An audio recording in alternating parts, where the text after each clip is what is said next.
બધાને જય શ્રી કૃષ્ણ। બધા જ મજામાં હશો એવી આશાથી વિડીયો સ્ટાર્ટ કરીએ। વિજય વ્યવસાયે ડૉક્ટર હતા, પરંતુ તેને તેમનું નસીબ કહો કે તેઓ વધુ પ્રગતિ કરી શક્યા નહીં। તેમનું ઘર સાંકડી ગલીમાં હતું, પણ ખુલ્લી જગ્યામાં। ઘર ખરીદવાનો વિચાર તેમના મનમાં ક્યારેય નહોતો આવ્યો। ઘરમાં જ તેમનું દવાખાનું હતું। દવાખાનાના છાજલીઓ, શીશીઓ અને તબીબી સાધનો વગેરે પણ સ્વસ્થ અને સુઘડ નહોતા। તે પોતાની ઘરેલું બાબતોમાં પણ કરકસરના સિદ્ધાંતો વિશે ખૂબ જ કાળજી રાખતા હતા। તેમનો દીકરો જુવાન થઈ ગયો હતો, પણ તેના ભણતરનો પ્રશ્ન હજુ આવ્યો ન હતો। હું વિચારતો હતો કે આટલો લાંબો સમય પુસ્તકો ભણીને મેં કેટલી મોટી સંપત્તિ મેળવી છે કે તેના શિક્ષણમાં મારે હજારો રૂપિયા વેડફવા જોઈએ। તેમની પત્નીનું નામ વિધિ હતું। તે ધીરજવાન સ્ત્રી હતી, પણ ડૉક્ટર સાહેબે પત્નીના આ ગુણની ક્યારેય કદર ન કરી। વિજયજીની માતા હજી જીવતી હતી, પરંતુ તેમને ગંગામાં સ્નાન કરવાનું પરવડે તેમ નહોતું। અન્ય પવિત્ર સ્થળોની મુસાફરી માટે તેને એકલા મોકલી દેતા। આ અત્યંત કંજૂસીનું પરિણામ એ આવ્યું કે તેમના ઘરમાં સુખ શાંતિ નહોતી। આ પરિવારમાં તેની એક વૃદ્ધ નોકરાણી હતી, જેનું નામ લક્ષ્મી હતું। તેણે ડૉક્ટર સાહેબને પોતાના ખોળામાં ખવડાવ્યું હતું, અને તે આ ઘરના એટલા પ્રેમમાં પડી ગઈ હતી કે તેણે દરેક પ્રકારની મુશ્કેલીઓનો સામનો કર્યો, પણ તેને જવા દીધી નહીં। ડૉક્ટર સાહેબની આવક બહુ વધારે ન હતી, પણ તેમણે ઘણી ખાંડ અને કાપડની ફેક્ટરીઓમાં હિસ્સો ખરીદ્યો હતો। આજે તે સંયોગ હતો કે મુંબઈની એક ફેક્ટરીએ તેને તેના વાર્ષિક નફામાંથી રૂપિયા 700 મની ઓર્ડર દ્વારા મોકલ્યા હતા। ડૉક્ટર સાહેબે મની ઓર્ડર લીધો, નોટો ગણીને પોસ્ટમેનને વિદાય આપી। ડૉક્ટર સાહેબ ટપાલીને ખુશ રાખતા। ડૉક્ટરે પૈસા ગણીને બેગમાં મૂક્યા અને બેંકમાં જમા કરવાનું વિચારી રહ્યા હતા, ત્યારે અચાનક એક દર્દીનો ફોન આવ્યો। આવા પ્રસંગો અવારનવાર આવતા હતા। ડૉક્ટરને તેના બોક્સ પર બહુ વિશ્વાસ ન હોવા છતાં તેણે બેગને તેના બોક્સમાં રાખવાની ફરજ પડી અને દર્દીને જોવા ગયા અને ત્યાંથી પાછા ફર્યા ત્યારે 3 વાગ્યા હતા। બેંક બંધ થઈ ગઈ હતી। આજે પૈસા કોઈ પણ રીતે જમા થઈ શક્યા ન હતા। રોજની જેમ તે પોતાના ઘરે બનાવેલ દવાના કેબિનેટમાં જઈને બેસી ગયા। રાત્રે 8 વાગ્યે જ્યારે તે ઘરની અંદર જવા લાગ્યા, ત્યારે તેણે તેને ઘર લઈ જવા માટે બોક્સમાંથી બેગ કાઢી। બેગ થોડી હલકી લાગતી હતી। તેણે હોશ ગુમાવી દીધા। તે માની જ ન શક્યા। બેગ ખોલીને પૈસા ગણ્યા, પછી તે 500 રૂપિયા જ ઓછા પડ્યા। નિરાશ થઈને તે ખુરશી પર બેસી ગયા અને વિચારવા લાગ્યા કે શું મેં પૈસા ક્યાંક બાજુ પર રાખ્યા છે? ટપાલીએ ઓછા પૈસા તો નથી આપ્યા ને? મેં ગણતરીમાં કોઈ ભૂલ તો નથી કરી ને? મેં દરેક બંડલ ગણીને બેગમાં રાખ્યા હતા ને? મને બધું બરાબર યાદ છે। બોક્સનું તાળું પણ બંધ હતું, પણ હવે મને સમજાયું, ચાવી ટેબલ પર જ રહી ગઈ હતી। ચાવી ખિસ્સામાં મૂકવાનું યાદ નહોતું રહ્યું, પણ પૈસા કોણે લીધા? દરવાજા બહારથી બંધ હતા અને ઘરમાં રાખેલા પૈસાને કોઈએ હાથ લગાડ્યો ન હતો। આજ સુધી આવી તક ક્યારેય આવી નથી। ચોક્કસ આ કોઈ બહારના વ્યક્તિનું કામ છે। વિચારવા લાગ્યો કે હવે શું કરું? મારે પોલીસને જાણ કરવી જોઈએ, પરંતુ મારે બેઠા બેઠા મુશ્કેલીનો સામનો કરવો પડશે। દરવાજે આખા મોહલ્લામાંથી લોકોની ભીડ થઈ જશે। 10-15 માણસોને અત્યાચારનો સામનો પણ કરવો પડશે, પરંતુ કંઈ પરિણામ આવશે નહીં। તો મારે ધીરજ રાખવી જોઈએ। કેવી રીતે ધીરજ રાખવી? આ કોઈ હરામની કમાણી ન હતી કે જે રીતે આવી અને તે જ રીતે ગઈ। ડૉક્ટર સાહેબ ચોર પાસેથી બદલો લેવા બેચેન હતા, પણ કોઈ ઉપાય વિચારી શકતા ન હતા। પછી તેમને યાદ આવ્યું, હા, નદીના રસ્તે બેસતા એક ઓઝાની વાતમાં મેં ઘણી વાર સાંભળી છે। મેં સાંભળ્યું છે કે તે ખોવાયેલા પૈસાની જગ્યા પણ બતાવે છે, દર્દીઓને માત્ર શબ્દોથી સાજા કરે છે, ચોરેલો માલ શોધી કાઢે છે અને કાળા જાદુમાં નિષ્ણાત છે। જો આવું થશે તો મારા દિલની ઈચ્છા પૂરી થશે અને મને મારા પૈસા મળી જશે અને ચોરને પણ પાઠ ભણાવવામાં આવશે। ત્યાં હંમેશા લોકોની ભીડ રહે છે, એમાં કોઈ શંકાનો તો પ્રશ્ન જ ન હતો। નહીં તો લોકો શા માટે ભેગા થાય? મારે શું કરવું જોઈએ? મારે પેલા ઓઝા પાસે જવું જોઈએ? જો નફો ન થાય તો કંઈ નહીં, પણ ત્યાં કોઈ નુકસાન નહીં થાય। જ્યાં ₹500 ગયા હોય એમાં 2-4 રૂપિયા વધારે વપરાશે. આ સમય યોગ્ય છે. આ સમયે ભીડ ઓછી રહેશે. હવે જવું પડશે. મનમાં એક નિર્ણય લઈને ડૉક્ટર સાહેબ ઓઝાના ઘર તરફ પ્રયાણ કર્યું. શિયાળાની રાત હતી. 9 વાગ્યા હતા. રસ્તો લગભગ ખાલી હતો. કોઈ ઘરોમાંથી રામાયણનો અવાજ સંભળાતો હતો.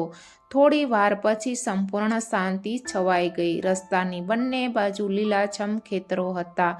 શિયાળનું ગીત સંભળાવા લાગ્યું. એવું લાગતું હતું કે શિયાળનું ઝુંડ ક્યાંક નજીકમાં જ છે. આ ગંભીર શાંત સમયમાં શિયાળની બૂમો ડૉક્ટરને ડરાવતી હતી. તે ઝડપી પગલાઓ સાથે આગળ વધી રહ્યો હતો. અચાનક તેના મનમાં એક વિચાર આવ્યો કે કદાચ તેના ઘરેથી જ કોઈ પૈસા લઈ ગયું હશે તો? તે અચાનક ઊભો રહી ગયો, પરંતુ એક ક્ષણમાં તેણે તેના પર પણ નિર્ણય લઈ લીધો. એમાં શું? પરિવારના સભ્યોને આનાથી વધુ કડક સજા થવી જોઈએ. ચોર સાથે કોઈ સહાનુભૂતિ ન હોય. જો મારા પરિવારના સભ્યોએ મારી સાથે દગો કર્યો હશે તો તેમને પણ સખત સજા થવી જોઈએ. એટલો કડક અને એટલો ઉપદેશક કે ફરી ક્યારેય આવું કરવાની કોઈની હિંમત નહીં કરે. અંતે તેઓ ઓઝાના ઘરે પહોંચ્યા. ત્યાં લોકોની ભીડ નહોતી. આ જોઈને ડૉક્ટરને ખૂબ સંતોષ થયો. ઓઝાનું નામ મધુ હતું. લોકો તેને ચૌધરી કહેતા. નાનું ઘર હતું અને તે પણ ગંદુ. છત એટલી નીચી હતી કે નીચે નમીને તો પણ માથું અથડાવાનો ભય હતો. દરવાજા પાસે લીમડાનું ઝાડ હતું. ઘણા લોખંડના ધારદાર ત્રિશૂલ પણ ઊભા હતા. 10 વાગ્યા હતા. મધુ ચૌધરી, જે રૂઆબદાર માણસ હતો, ત્યાં જ બેઠો નાળિયેર પીતો હતો. તેની સામે બોટલ અને ગ્લાસ પણ રાખવામાં આવ્યા હતા. ડૉક્ટરને જોઈને મધુએ તરત જ બોટલ સંતાડી દીધી. એક વૃદ્ધ મહિલા ઘરની બહાર આવી અને ડૉક્ટરને બેસાડવામાં આવ્યા. ડૉક્ટરે થોડી શરમ સાથે આખી ઘટના સંભળાવી. મધુ બોલ્યો, સાહેબ, આ કંઈ મોટું કામ નથી. આ રવિવારે જ ઇન્સ્પેક્ટર જીની ઘડિયાળ ચોરાઈ ગઈ હતી. ઘણી તપાસ કરી પણ મળી નહીં. પછી મને બોલાવ્યો. મને તરત જ ખબર પડી ગઈ અને મને 5 રૂપિયા ભેટમાં પણ એણે આપ્યા. ગઈકાલે જમીનદારની ઘોડી ખોવાઈ ગઈ હતી. ચારેય બાજુ દોડધામ કરતા હતા. મેં તેને એવું ઠેકાણું બતાવ્યું કે તેને ઘોડી ચરતી જોવા મળી. આ જ્ઞાનને લીધે જ મને માન મળે છે. ઇન્સ્પેક્ટર અને જમીનદારની ચર્ચા ડૉક્ટરને ગમી નહીં. તેણે કહ્યું, મારે માત્ર ચોરીની ખબર લેવી નથી. હું પણ ચોરને સજા આપવા માંગુ છું. મધુએ ક્ષણભર આંખો બંધ કરી. પછી બોલ્યો, આ કામ કુટુંબમાંથી જ કોઈકનું છે. ડૉક્ટરે કહ્યું, મને પરવા નથી, ભલે તે કોઈ પણ હોય. મધુ બોલ્યો, જો પાછળથી કંઈ થશે કે ખોટું થશે તો સાહેબ, મને ખરાબ તમે કહેશો. તેની ચિંતા ન કર. મેં તેના વિશે ઘણું વિચાર્યું છે. જો તે ઘરના કોઈ પણ વ્યક્તિનું કામ છે તો હું તેની સાથે વધુ કડક બનવા માંગુ છું. જો કોઈ બહારની વ્યક્તિ મારી સાથે છેતરપિંડી કરે તો હું માફ પણ કરી શકું, પણ ઘરના માણસને હું કોઈ રીતે માફ કરી શકું એમ નથી. તો સાહેબ, તમે શું ઈચ્છો છો? વાત એટલી જ છે કે મારા પૈસા પાછા મળી જાય અને ચોર મોટી મુશ્કેલીમાં પડી જાય. તેના પર કાળા જાદુનો મારક મંત્ર ચલવી દેજે. ત્યારે વૃદ્ધ મહિલાએ કહ્યું, ના પુત્ર, ના, મારણ મંત્રનો ઉપયોગ કરતો નહીં. ખબર નહીં કે તેની અસર કેવી પડશે કે અસર નહીં પડે. જ્યારે ડૉક્ટરે કહ્યું, મારણ મંત્રનો ઉપયોગ કર, હું તને ગમે તેટલી કિંમત અને ઇનામ ચૂકવવા તૈયાર છું. દીકરા, હું ફરી કહું છું, મારણ મંત્રનો ઉપયોગ ન કર. જો કોઈ જોખમ આવે તો આ બાબુજી ફરી તારા માથા પર આવી બેસશે અને આનાથી કંઈ સિદ્ધ થશે નહીં. શું તું નથી જાણતો કે મંત્રને ઉતરાવવો કેટલો મુશ્કેલ છે? હા માં, ફરી એકવાર ધ્યાનથી વિચારો. હું હત્યાનો મંત્ર ચલાવીશ, પણ તેને ઉતારવાની જવાબદારી હું નહીં લઈ શકું. મેં તને કહ્યું ને, મંત્ર ચલાવ, હું તને ઉતારવાનું નહીં કહું. મધુએ કેટલીક આવશ્યક વસ્તુઓની લાંબી યાદી બનાવી. ડૉક્ટર સાહેબે સામાનને બદલે પૈસા આપવાનું બહેતર માન્યું. મધુ સંમત થયો. ડૉક્ટર સાહેબે ચાલતા ચાલતા કહ્યું, એવો મંત્ર જાપ કરો કે સવાર સુધીમાં ચોર મારો સામાન લઈને આવે. તમે નિશ્ચિત રહો સાહેબ. ડૉક્ટર ત્યાંથી નીકળ્યા ત્યારે 11 વાગ્યા હતા. શિયાળાની રાત હતી. ત્યારે અત્યંત ઠંડી પણ હતી. તેની માતા અને પત્ની બંને તેની રાહ જોઈને બેઠા હતા. લક્ષ્મી બેઠી હતી. તે ફરી ફરી ઉઠતી અને તેના અંધારામાં ઓરડામાં જતી અને કંઈક શોધતી અને પછી પાછી તેની જગ્યાએ આવી બેસતી. તે વારંવાર પૂછતી રહેતી હતી કે કેટલી રાત વીતી ગઈ. બધાને નવાઈ લાગી કે ડૉક્ટરને આજે આવવામાં આટલો સમય કેમ લાગ્યો. એવા ઘણા ઓછા પ્રસંગો હતા જ્યારે તેમને દર્દીઓને જોવા માટે રાત્રે જવું પડતું હતું. તેને તેના મિત્રો સાથે પણ કંઈ મેળજોડ ન હતો. માતાએ કહ્યું, કોણ જાણે ક્યાં ગયો, જમવાનું સાવ ઠંડુ થઈ ગયું છે. પત્નીએ કહ્યું, જ્યારે માણસ બહાર જાય છે તો કહીને જાય, અડધી રાત થઈ ગઈ છે. માતાએ કહ્યું, કોઈ સમસ્યા આવી ગઈ હશે, નહીતર તે ક્યારેય ઘરની બહાર નથી નીકળતો. હું હવે સૂવા જાઉં છું, તે જ્યારે ઈચ્છે ત્યારે આવશે. આખી રાત કોઈ બેસીને ચોકી કરશે નહીં. આ વાતો કહી રહ્યા હતા ત્યાં ડૉક્ટર ઘરે આવી પહોંચ્યા. વિધિ રાહ જોઈને બેઠી હતી. લક્ષ્મી ઊભી થઈ અને ગભરાયેલી નજરે તેની સામે જોવા લાગી. માતાએ પૂછ્યું કે આજે આટલો સમય કેમ લાગ્યો? ડૉક્ટર સાહેબે કહ્યું, તમે લોકો તો શાંતિથી બેઠા છો ને, મને મોડું થયું તેની ચિંતા કેમ કરો છો? જાઓ, શાંતિથી સૂઈ જાઓ. હું આ ઉપરછલ્લી બાબતોથી છેતરાઈશ નહીં. જો તમને તક મળે તો ગળું કાપી નાખશો. માતાએ ઉદાસ થઈને કહ્યું, દીકરા, તું આવી દુઃખદાયક વાતો કેમ બોલે છે? બેટા, ઘરમાં તારું દુશ્મન કોણ છે અને તને નુકસાન કરવાનું કોણ ઈચ્છે છે? કોઈને મારા મિત્રો સમજતો નથી. બધા જ મારા દુશ્મન છે. બધા જ મારી જાનના દુશ્મન છે. નહીં તો મારા મેજ ઉપરથી એમ જ 500 રૂપિયા ચોરાઈ જાય. દરવાજા બહારથી બંધ હતા અને કોઈ બહારનું આવ્યું નથી તો રૂપિયા ક્યાં જાય? જે લોકો આવી રીતે મારું ગળું કાપવા માટે તૈયાર હોય એને શું હું મારો સમજું? મેં બધું જ જાણી લીધું છે. હું ઓઝા પાસેથી આવું છું. તેણે સ્પષ્ટ કહ્યું કે તે પરિવારમાંથી જ કોઈનું કામ છે. તે સારી વાત છે કે જેવું કરે તેવું ભરે. હું તમને કહી દઉં છું કે હું મારા દુશ્મનનો શુભ ચિંતક નથી. જો તે બહારનો વ્યક્તિ હોત તો કદાચ મેં તેને જવા દીધો હોત, પરંતુ જ્યારે ઘરના લોકો, જેના માટે હું દિવસ રાત ગધેડાની જેમ મહેનત કરું છું, મારી સાથે આવી છેતરપિંડી કરે, તેની સાથે હું જરાય નરમી નહીં રાખું. જોઈ લેજો સવાર સુધીમાં ચોરની શું હાલત થાય છે. મેં ઓઝાને કહીને મારક મંત્ર ચલાવી દીધો છે. જ્યારે મારક મંત્ર ચાલશે ને બીજી બાજુ પેલા ચોરના પ્રાણ સંકટમાં પડી જશે. ત્યારે લક્ષ્મી બોલી, ભાઈ, મારક મંત્રમાં તો જાનનું જોખમ હોય છે. ચોરની એ જ સજા છે. ક્યાં ઓઝાએ મંત્ર ચલાવ્યો છે? મધુ ચૌધરી પાસેથી. અરે રામ રામ, આ મારક મંત્રનો ઉતાર પણ નથી. ડૉક્ટર પોતાના રૂમમાં જાય છે અને માં બોલે છે, આટલા પૈસામાં તો 4 ધામની તીર્થયાત્રા થઈ જાય. વિધિએ કહ્યું, હું કંગન માટે વર્ષોથી કીચકીચ કરી રહી છું. સારું થયું રાતના 1 વાગ્યાનો સમય હતો. ડૉક્ટર બાબુને ભયંકર સપના દેખાઈ રહ્યા હતા. ત્યારે અચાનક વિધિ આવી અને બોલી, જલ્દી આવો અને જુઓ લક્ષ્મીની શું હાલત છે. એવું લાગે છે કે તેણી કંઈક થઈ ગયું છે. કશું બોલતો નથી. આંખો પથ્થર જેવી થઈ ગઈ છે. ડૉક્ટર ચોંકી ઉઠ્યા. પછી તેણે કહ્યું, લક્ષ્મીને શું કહ્યું? શું થયું? વિધિએ ફરી લક્ષ્મીની સ્થિતિ જણાવી અને ડૉક્ટરના ચહેરા પર આછું સ્મિત દેખાયું. તેણે કહ્યું, ચોર પકડાઈ ગયો છે. મારણ મંત્રે તેનું કામ કર્યું છે અને જો પરિવારનો કોઈ સભ્ય હોત તો શું તમે તેનો જીવ લઈ લેત? તો તેની હાલત પણ એવી જ થઈ જાત. તમે કદાચ કાયમ શીખી જાત. 500 માટે જીવનું બલિદાન આપ્યું હોત. જો જરૂરી પડે તો હું 5000 રૂપિયા પણ ખર્ચી શકું છું. તમે છેતરપિંડીની સજા કરવા માટે ખૂબ જ ક્રૂર છો. વાત કરતાં કરતાં તે લક્ષ્મીના રૂમમાં ગયો. વિધિએ જે કહ્યું હતું તેના કરતાં લક્ષ્મીની હાલત ઘણી ખરાબ હતી. તેના ચહેરા પર એક મુગ્ધતા હતી. હાથ પગ અકળાઈ ગયા. કોઈ પલ્સ ન હતી. ડૉક્ટર સાહેબની માતા તેમને ફરીથી ભાનમાં લાવવા વારંવાર તેમના મોં પર પાણીના છાંટા નાખી રહી હતી. જ્યારે ડૉક્ટરે લક્ષ્મીની હાલત જોઈ તો તેઓ ચોંકી ગયા. તેણે તેની સફળતાથી ખુશ થવું જોઈએ. જો લક્ષ્મીએ પૈસાની ચોરી કરી હોય તો હજુ પુરાવાની જરૂર નહોતી, પરંતુ ડૉક્ટરને ખ્યાલ નહોતો કે મારણનો મંત્ર આટલી ઝડપથી અસર કરશે અને તે આટલી ઘાતક બાબત છે. તે ચોરને તેની એડીઓ ઘસતો, પીડા અને વેદનામાં કર્કશ જોવા માંગતો હતો, પરંતુ દુઃખી દ્રશ્યને જોઈને ખુશ થવાને બદલે તેના હૃદયને ઠેસ પહોંચી. તેના મનમાં દયાની લાગણી જન્મવા લાગી. આ સિવાય લક્ષ્મી જેવી નિર્બળ આત્મા તેના ગુસ્સાનો શિકાર બનશે તેની તેને કલ્પના પણ નહોતી. તેઓ વિચારતા હતા કે મારા વેરનો બોજ કોઈ જીવતા માનવી પર આવી જશે. તે પણ તેની પત્ની અને પુત્રને આ સમય માટે લાયક માનતો હતો. પણ મરેલાને કેમ મારવા? શા માટે કચડી નાખવા? તેને લક્ષ્મીનું આ કૃત્ય ક્ષમાપાત્ર લાગવા માંડ્યું. જાણે તે રોટલી અને કપડાં માટે તડપતી હોય અને જેની ઈચ્છા ક્યારેય પૂરી ન થઈ હોય.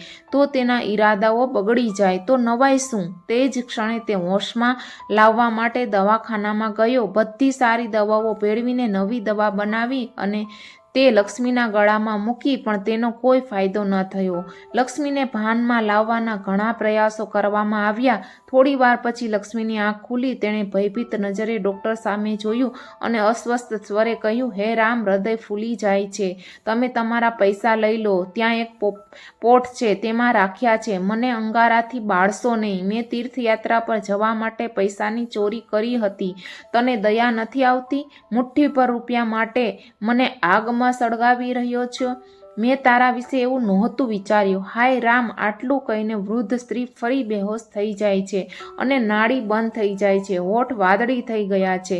શરીરના ભાગોમાં તણાવ હતો. ડૉક્ટર સાહેબે નમ્ર ભાવે વિધિ સામે જોયું અને કહ્યું, મેં મારા બધા ઉપાયો અજમાવી લીધા છે. હવે તેને ભાનમાં લાવવાની મારી શક્તિની બહાર છે. મને ખબર નહોતી કે આ મારક મંત્ર આટલો જીવલેણ બની જશે. જો તે તેના જીવનને જોખમમાં મૂકશે તો તેણે તેના બાકીના જીવન માટે પસ્તાવો કરવો પડશે. શું તમે ક્યારેય આત્માની ઠોકરમાંથી રાહત મેળવશો? મારે શું કરવું જોઈએ? ડહાપણ કામ નથી કરતું. વિધિએ કહ્યું, સિવિલ સર્જનને બોલાવો. કદાચ તે કોઈ સારી દવા આપશે. ડૉક્ટરે કહ્યું કે સિવિલ સર્જન હું જે કરી ચૂક્યો છું તેનાથી વધુ કંઈ કરી શકશે નહીં. તેની હાલત દરેક ક્ષણે બગડતી રહી છે. હત્યારાએ શું જોડણીનો ઉપયોગ કર્યો તે ખબર નથી. તેની માતા મને ખૂબ સમજાવતી રહી, પણ ગુસ્સામાં મેં તેની વાત પણ ધ્યાન ન દીધું. ડૉક્ટર સાહેબની માતાએ કહ્યું, દીકરા, આ મંત્રનો જાપ કરનારને તું બોલાવ. ફક્ત તે જ કંઈક કરી શકે છે. જો આ મૃત્યુ પામશે તો તેના હત્યાનો આરોપ આપણા ઉપર આવશે. આખા કુટુંબનો નાશ થશે. 2 વાગ્યા હતા. ઠંડો પવન હાડકાં વીંધી રહ્યો હતો. ડૉક્ટર લાંબા પગલાં ભરતા ભરતા મધુ ચૌધરીના ઘર તરફ ચાલી રહ્યો હતો.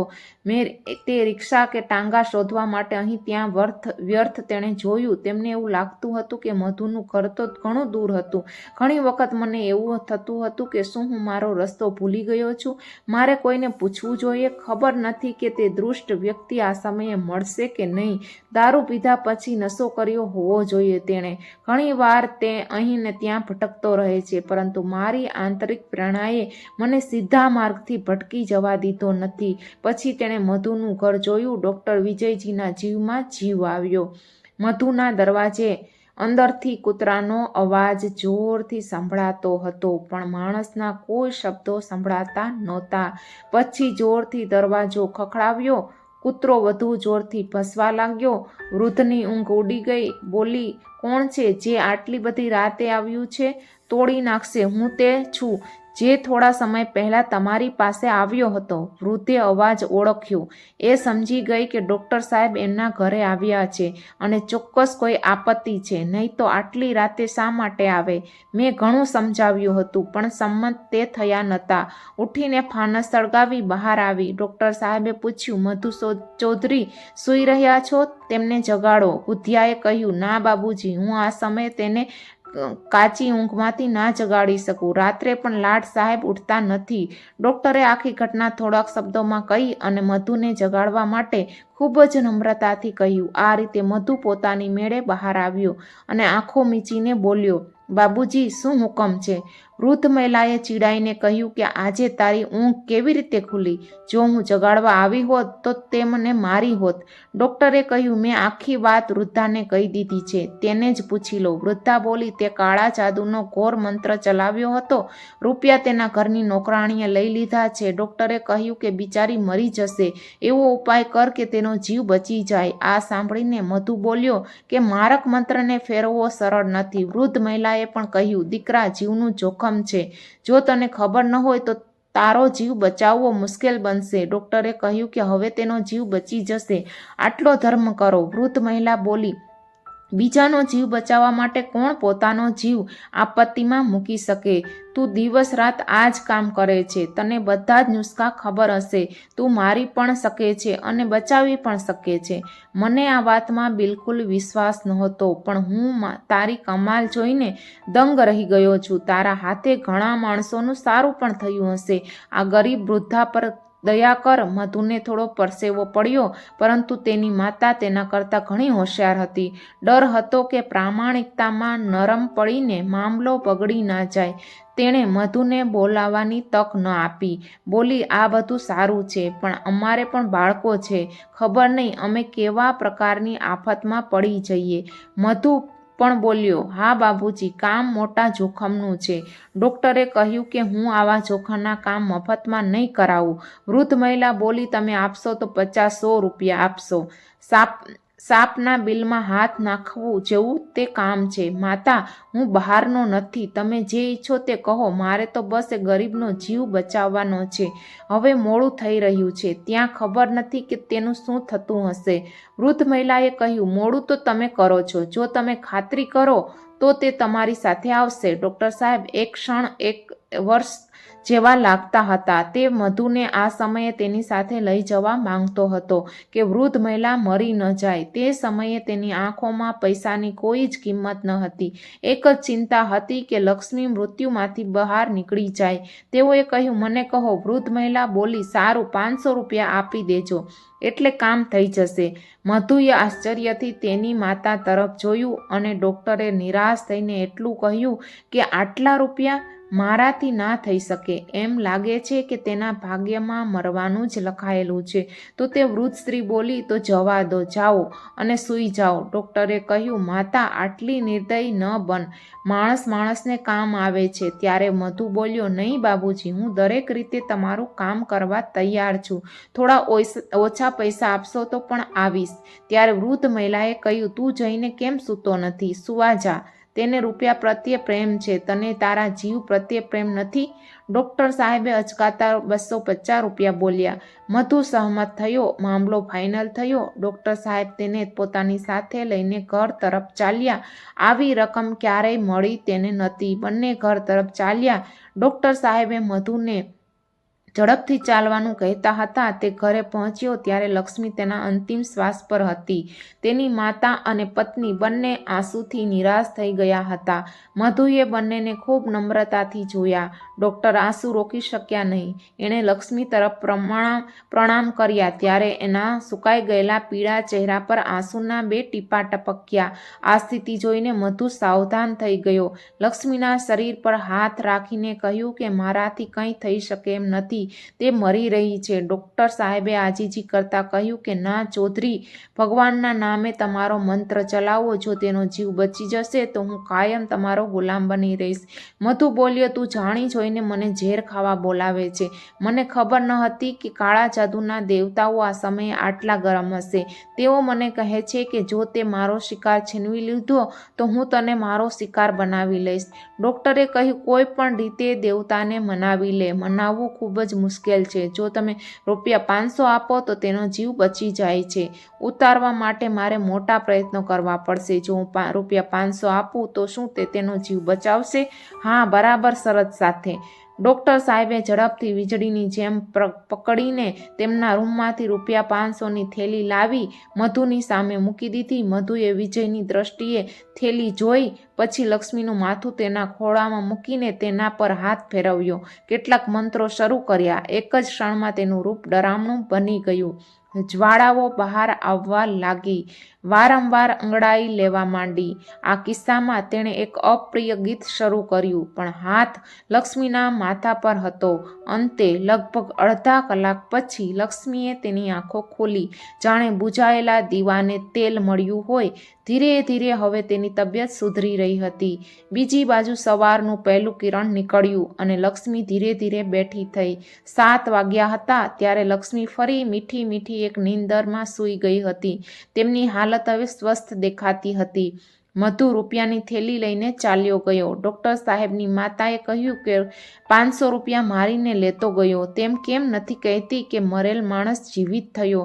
શું તેના જીવનની આટલી કિંમત પણ નથી? માતાએ કહ્યું, જોઈ લે રૂપિયા 500 છે કે નહીં? ડૉક્ટર સાહેબે કહ્યું, ના, પહેલાં પૈસાને હાથ ના લગાડશો, તેને ત્યાં જ રહેવા દો. લક્ષ્મીએ તીર્થયાત્રા કરવા લીધા હતા, હવે એ જ કામમાં લાગશે. માતાએ કહ્યું કે આ બધું તેના નસીબમાં હશે. ડૉક્ટર સાહેબે કહ્યું કે તેના ભાગ્યમાં માત્ર રૂપિયા 500 હતા, બાકીના મારા નસીબના હતા. આ માટે મને જે શીખ મળી છે તે હું જીવનભર ભૂલી શકીશ નહીં.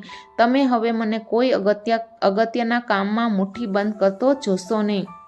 આ ઘટના પછી ડૉક્ટર સાહેબનું મન સાવ બદલાઈ ગયું હતું. તેઓ હવે કંજૂસ નહોતા રહ્યા. જો વિડીયો ગમ્યો હોય તો શેર જરૂર કરજો.